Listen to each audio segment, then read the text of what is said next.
अस्सलाम वालेकुम।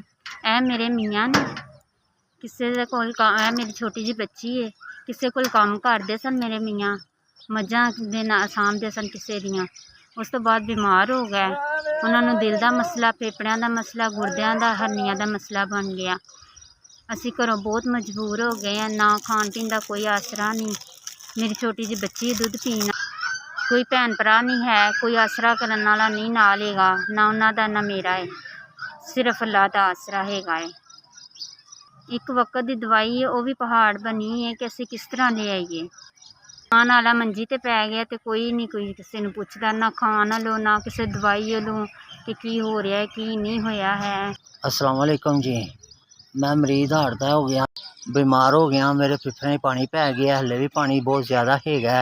बीमार हैगा वां मैं, दवाई का कोई आसरा नहीं मेरा हैगा रब तो सवा। ढकांदे पता नहीं किस तरह असी इलाज कराने पे, दवाई का आसरा नहीं। मेहरबानी साड़ी मदद की जाए।